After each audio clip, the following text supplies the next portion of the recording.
स्वागत है आप सबका स्कोर ऑटोमोबाइल यूट्यूब चैनल पे। आज हम पढ़ने वाले emerging trends in mechanical engineering का यूनिट नंबर 2 प्रोसेस इंजीनियरिंग।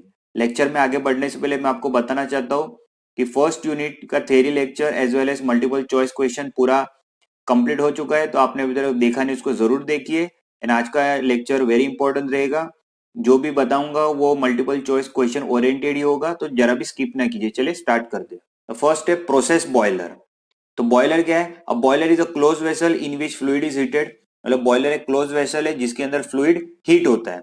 अब जो फ्लूइड हीट होगा या फिर उस वेपराइज्ड होगा तो वो फिर रिलीज होता है बॉयलर से, और वो कौन से एप्लीकेशन में यूज होगा, जैसे कि water heating, power generation, cooking, sanitation, उसके लिए। ठीक है। अब प्रोसेस बॉयलर क्या है?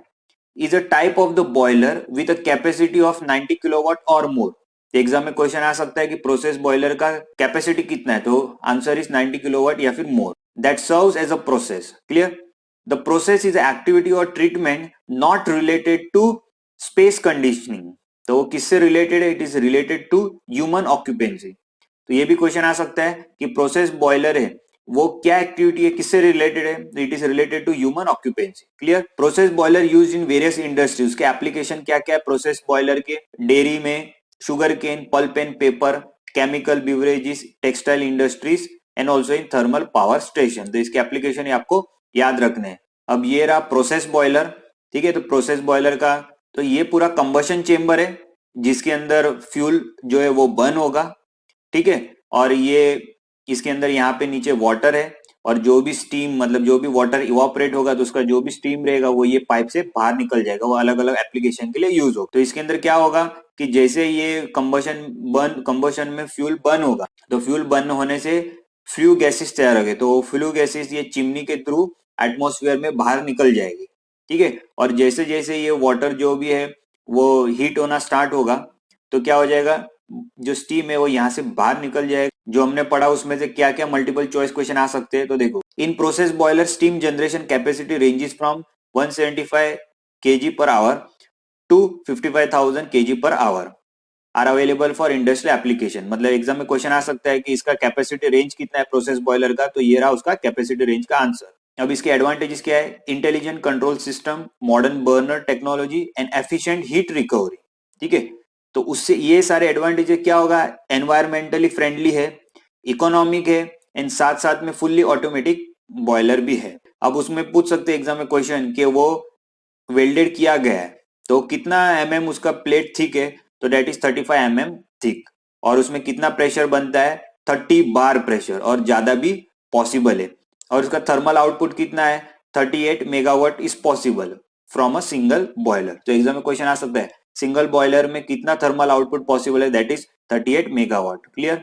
जो जो इंपॉर्टेंट है, ऑनलाइन एग्जाम ओरिएंटेड है, वही आपको बताऊंगा। अभी यूजेस तो हमने देखे, फूड इंडस्ट्री में यूज होगा, उसका बेस्ट एग्जांपल है, लिखा हुआ है good example is potato processing. फिर बिवरेजेस या फिर brewing company that makes and sell beer. मतलब जो कंपनी बियर बनाती है और बेचती है that is known as brewing company. ठीक है। और ये कॉम्प्लेक्स प्रोडक्शन प्रोसेस है। क्यों कॉम्प्लेक्स प्रोडक्शन प्रोसेस है? क्योंकि इसके अंदर फर्मेंटेशन इन्वॉल्व है। तो एग्जाम में क्वेश्चन आ सकता है कि इसको ब्यूरेज को कॉम्प्लेक्स प्रोडक्शन प्रोसेस क्यों बोलते हैं? क्योंकि उसके अंदर फर्मेंटेशन प्रोसेस इन्वॉल्व। क्लियर? अब डेयरी, तो डेयरी में क्या है कि for milk pasteurisation and UHT. अब यूएचटी के आगे हम देखेंगे क्या लिखा हुआ है। Milk boiler ensures good shelf life and destroy disease causing micro organism.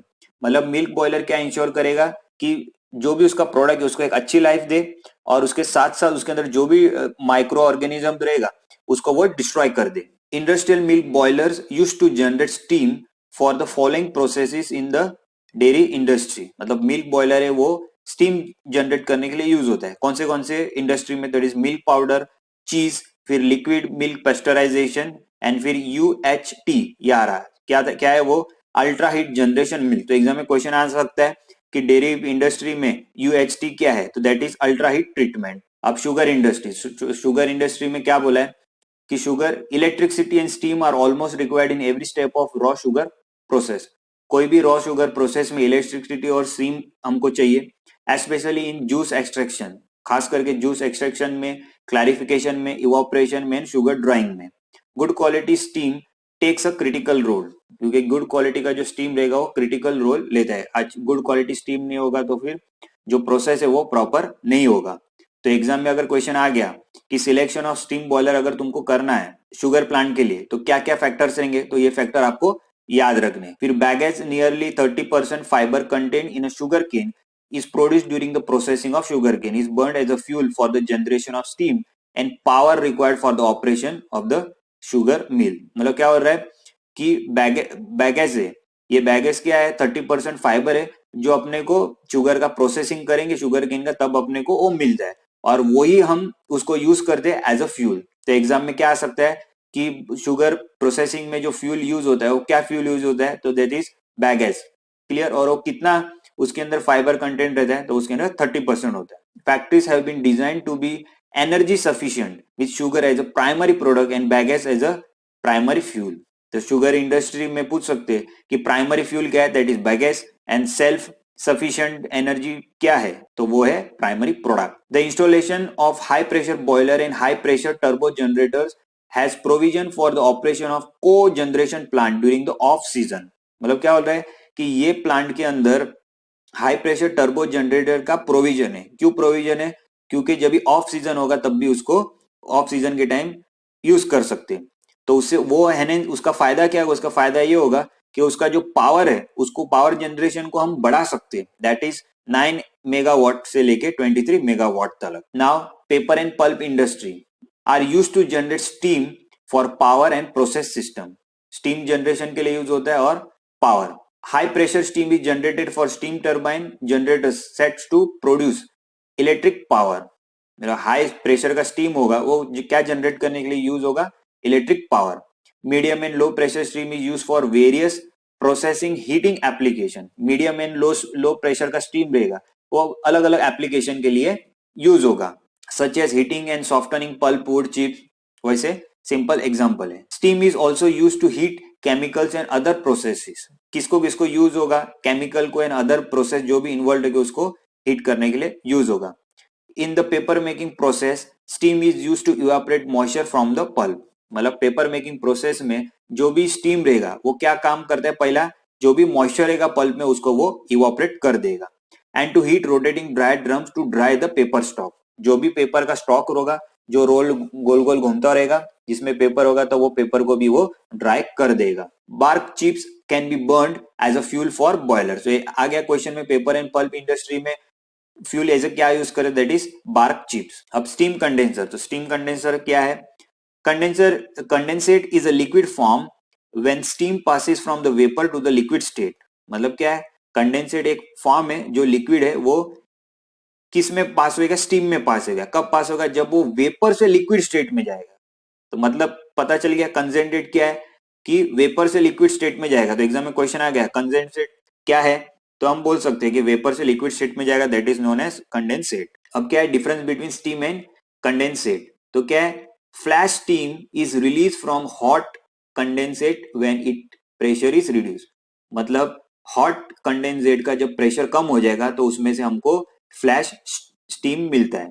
ठीक है। Discharge side of the steam traps the term flash steam is widely use. मतलब जो भी स्टीम ट्रैप होगा उसके वहां से जो भी डिस्चार्ज होगा स्टीम उसको हम बोलेंगे फ्लैश स्टीम। क्लियर। अभी ये भी आगे देखेंगे क्या है। अभी स्टीम ट्रैप, ये रहा स्टीम ट्रैप।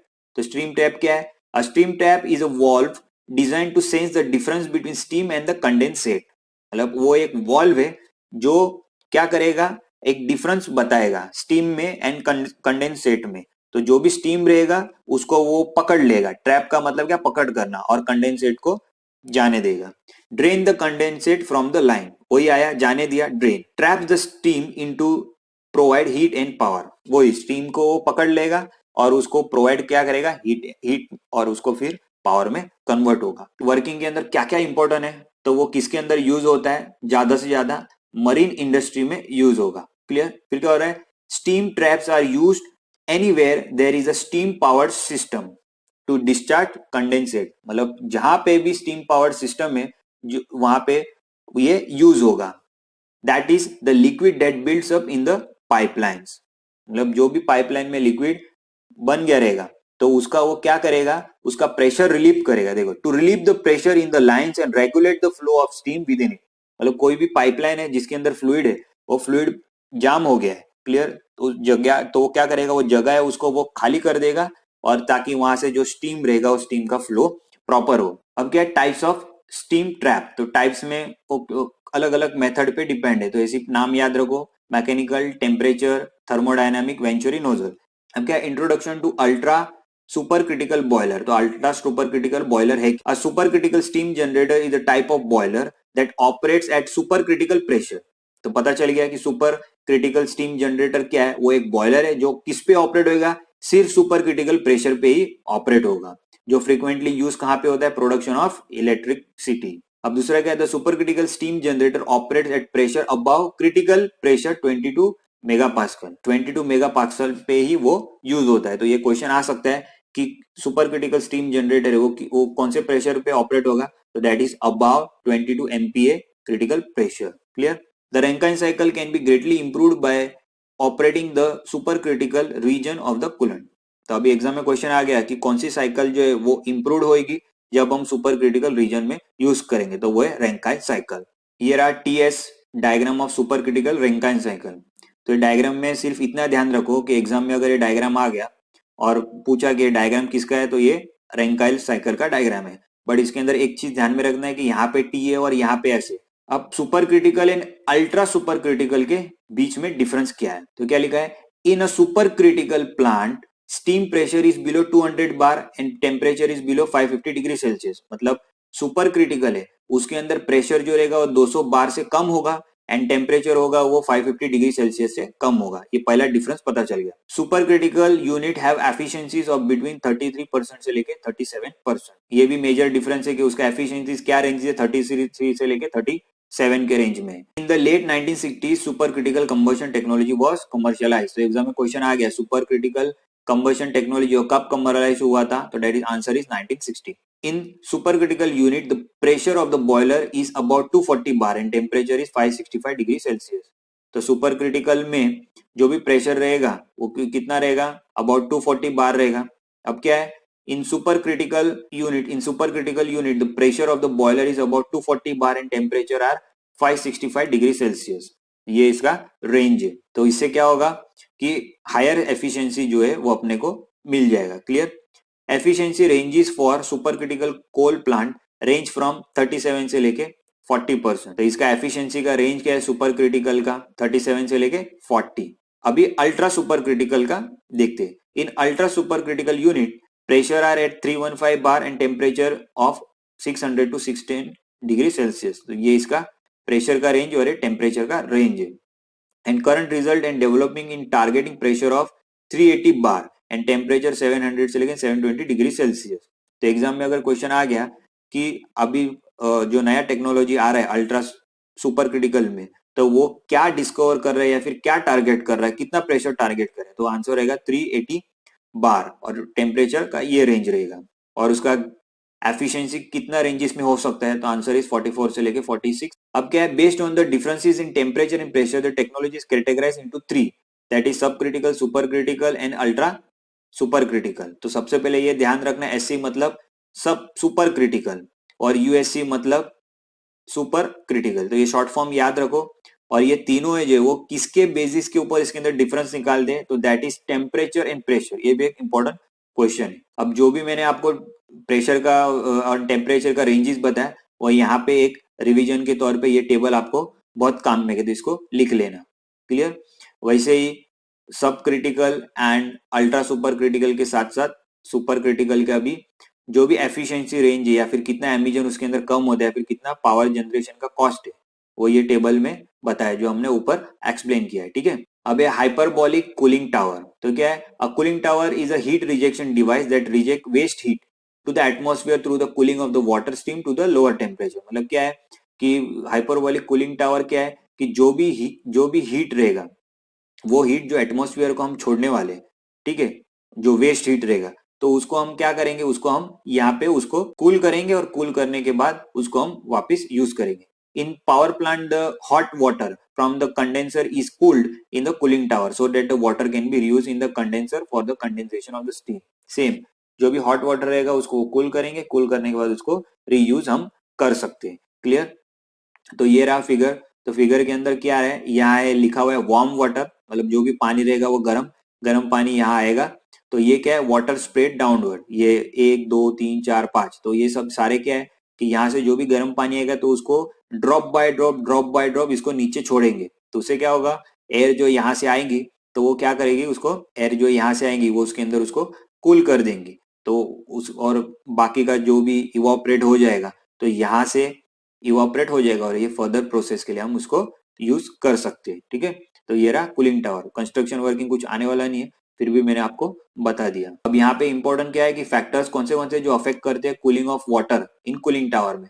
तो temperature of air, humidity, temperature of hot air, size and height of tower, velocity of the air entering the air, accessibility of the air to all parts of the tower, arrangement of plates in tower। अब ये most important part है, इस पे question तो 100% आने ही वाला है। ऊपर जो पढ़ा है उसमें से भी आएगा ही, बट इसमें से भी कंफर्म आएगा ही, ज्यादा इसके अंदर से क्वेश्चन आएगा। वेस्ट हीट रिकवरी सिस्टम, तो ये शॉर्ट फॉर्म याद रखो। तो वेस्ट हीट रिकवरी सिस्टम क्या, is the process of heat integration, that is reusing the heat energy that would otherwise be disposed of और simply release into the atmosphere. जो heat हम atmosphere में release करने वाले तो उसके जगह ये यहाँ पे जो हीट है उसको वो एटमॉस्फेयर में रिलीज नहीं करेगा और उसको यूज करेगा। Clear? That is known as waste heat recovery system. नाम में पता चल जाता है कि वेस्ट जो हीट रहेगा उसको रिकवरी करने का और एक सिस्टम में यूज करने का, इसके लिए इसको बोलते हैं वेस्ट हीट रिकवरी सिस्टम। इसका एग्जांपल क्या है, turbocharge engine divert the hot gas to the turbine which is used to spin an air compressor. मतलब टर्बोचार्ज इंजन में जो भी हॉट गैस निकलेगा तो उसको एयर कंप्रेसर को घुमाने के लिए यूज करते हैं। क्लियर? ये उसका एग्जांपल हो गया। तो उससे क्या हो जाएगा, एडवांटेज क्या हो जाएगा कि मोर एफिशिएंट इग्निशन होगा, इग्निशन जो होगा बड़े अच्छे से होगा और उसके साथ साथ अच्छा पावर मिलेगा, ग्रेटर पावर मिलेगा विथ लेसर फ्यूल कंजप्शन कमी और पावर जो रहेगा वो ज्यादा मिलेगा। अब इसकी जरूरत क्या है और या फिर इसकी जरूरत क्यों है, for increasing energy efficiency in the chemical process industry. तो सीपीआई का फुल फॉर्म याद रखो और साथ में ये भी याद रखो कि एनर्जी एफिशिएंसी बढ़ाने के लिए waste heat recovery system use करते। क्लियर? फिर और इसका एप्लीकेशन क्या है, पेट्रोलियम रिफाइनरीज, पेट्रोकेमिकल्स और केमिकल में यूज होगा। इसके जो भी वेस्ट सोर्स है वो वेस्ट सोर्स याद रखो। वेस्ट हीट रिकवरी सिस्टम में वेस्ट सोर्स कौन से एग्जाम में क्वेश्चन आ गया तो ये सिर्फ ये याद रखो, heat in the flue gases, heat in vapour stream, convection and radiation, heat equipment, heat loss in the cooling water, heat loss in providing chilled water, heat stored in the products leaving the process, फिर heat in gaseous and liquids, same heat। ये एक जरा थोड़ा important है। Benefits of WHR, तो इसके benefits क्या क्या है, तो वो दो कैटेगरी में क्लासिफाइड होते हैं, डायरेक्ट और इनडायरेक्ट। तो सबसे पहले ये ध्यान में रखो, डायरेक्ट में क्या क्या आता है, reduction in the utility consumption cost and process cost, मतलब सारा यहाँ पे कंजप्शन भी कम है, कॉस्ट भी कम है और प्रोसेस कॉस्ट भी कम है। अब इनडायरेक्ट बेनिफिट, तो इनडायरेक्ट बेनिफिट में कौन सा आ गया, रिडक्शन इन पोल्यूशन, फर्स्ट ये आ गया। सेकंड क्या है, reduction in equipment size, reduction in auxiliary engine consumption. Next क्या है, reduction in auxiliary energy consumption, यहाँ पे एनर्जी कंजप्शन कम करता है। अब अगर अपने को ये सिस्टम को ऑप्टिमम बनाना रहेगा, अच्छा बना रहेगा, तो कौन से फैक्टर पे वो डिपेंड करता है, ये इंपॉर्टेंट फैक्टर्स है। Quantity and temperature of waste heat, उसका क्वांटिटी क्या है और उसका टेम्परेचर जो है वो भी डिटरमाइन करेगा। Use of recovered waste heat, फिर उसका एनर्जी का कितना कॉस्ट, स्पेस का availability, minimum allowable temperature of waste heat fluid, minimum and maximum temperature of the process fluid, chemical composition of the waste heat process fluid, facilities, heat to power ratio, ये बहुत important है। तो वो क्या हो रहा है, हायर रहना चाहिए। क्यों? The excess steam demand is usually met by utility boiler. तो उसका हीट टू पावर रेशियो अगर ज्यादा रहेगा तो कभी कभी प्रोसेस करने में हीट का जो डिमांड रहता है वो भी हमको ज्यादा चाहिए रहता है, मतलब डिमांड मतलब सप्लाई, तो तभी उस टाइम पे ये हेल्प हो जाता है, क्योंकि तभी हायर अगर रहेगा तो एग्जॉस्ट स्टीम जो है वो बाकी के डिमांड में यूज हो सकता है। अब इसके एडवांटेजेस में कुछ करने की जरूरत नहीं, सिर्फ ये शॉर्ट फॉर्म याद रखो। ईटीपी क्या है, तो ईटीपी है एग्जॉस्ट ट्रीट प्लांट। क्या याद रखना है, टीडीएस मतलब क्या है, टोटल डिसॉल्व्ड सॉलिड। HRSG, तो HRSG क्या है, अभी क्वेश्चन आ गया कि वेस्ट हीट रिकवरी सिस्टम में HRSG क्या है, तो that is heat recovery steam generator. Clear? उसका थोड़ा पढ़ लेते क्या क्या है। is a solution where it is necessary recover heat from a hot gas stream। मतलब ये एक सॉल्यूशन है जहां पे हमको एकदम जरूरी हो जाता है कि हीट को जो है वो रिकवर करना हॉट गैसेस में से, तो उसको हम बोलते हैं HRSG। Clear. HRSG boilers are manufactured either in horizontal और वर्टिकल टाइप, ये हॉरिजॉन्टल या फिर वर्टिकल टाइप में मैन्युफैक्चर होते हैं। ठीक है, तो vertical boiler is more compact in structure and can fit in smaller plant. जो वर्टिकल बॉयलर है वो कॉम्पैक्ट साइज में, इसके लिए वो स्मॉलर प्लांट में यूज होता है।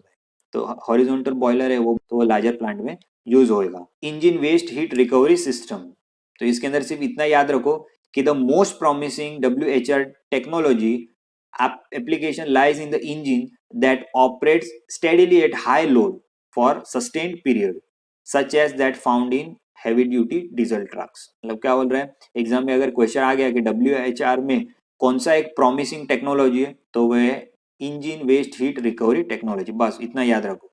WHR टेक्नोलॉजी है उसका क्लासिफिकेशन, तो ये कुछ जरूरत नहीं है बट इंपॉर्टेंट है इसके ये फुल फॉर्म। इसके लिए मैंने यहाँ पे शॉर्ट को अंडरलाइन किया। ETC क्या है, electric turbo compounding. ORC thermodynamic organic Rankine cycle. TEG thermo electric generators. HG मतलब हाइड्रोजन जनरेशन। HPPS मतलब हाइब्रिड न्यूमेटिक पावर सिस्टम। तो ये इतना याद रखो। यहाँ पे वेस्ट हीट बॉयलर, तो WHB मतलब वेस्ट हीट बॉयलर, एक फुल फॉर्म याद रखो और इसके बारे में क्या है वो थोड़ा जान लेते। Using a principle similar economisers, waste heat boiler recover heat generated in furnaces at industrial plant. तो हमको सब अभी तो हमको ऑलमोस्ट पता चल गया कि वेस्ट हीट रिकवरी सिस्टम क्या करता है कि वो वेस्ट हीट को रिकवर करता है और उसको यूजफुल वर्क में लाता है। बट यहाँ पे इंपॉर्टेंट क्वेश्चन ऐसा क्या आ सकता है कि इसका फुल फॉर्म क्या है और मेन इसका प्रिंसिपल किससे सिमिलर है, तो आंसर इज इकोमोनाइजर। तो ऐसे छोटे छोटे क्वेश्चन जो है वो जब तक हम थ्योरी नहीं पढ़ेंगे ना तो हमको नहीं समझेगा, इसके लिए लेक्चर को पूरा देखा करो। ठीक है, तो प्रिंसिपल के लिए आ गया तो आंसर इज इकोमोनाइजर। अब क्या हो रहा है, the steam generated in WHB may be used for heating application or to drive turbine that generate electricity, compressed vapor or a pump liquid। मतलब यहाँ से जो भी स्टीम जनरेट हो गया उसके एप्लीकेशंस क्या क्या है, तो टर्बाइन चलाने के लिए ताकि इलेक्ट्रिसिटी प्रोड्यूस हो, या फिर कॉम्प्रेस वेपर में, या फिर पंप लिक्विड। ठीक है, इस सारे जो मल्टीपल चॉइस क्वेश्चन ओरिएंटेड वही पढ़ा। Heat wheel is a finding increasing application in low to medium temperature waste heat recovery system. तो एग्जाम में क्वेश्चन आ गया कि हीट व्हील है वो कहाँ पे यूज होता है, तो लो टू मीडियम टेम्परेचर में यूज होता है। It is a sizeable porous disc fabricated with material having a fairly high heat capacity.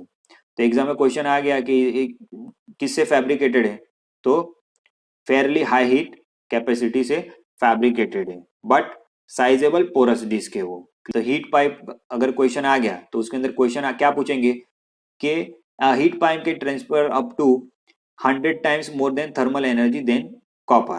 Clear, तो हीट पाइप जो है वो कॉपर के मुकाबले थर्मल एनर्जी कितने टाइम्स ज्यादा बना ट्रांसफर कर सकता है, तो आंसर इज 100 टाइम्स।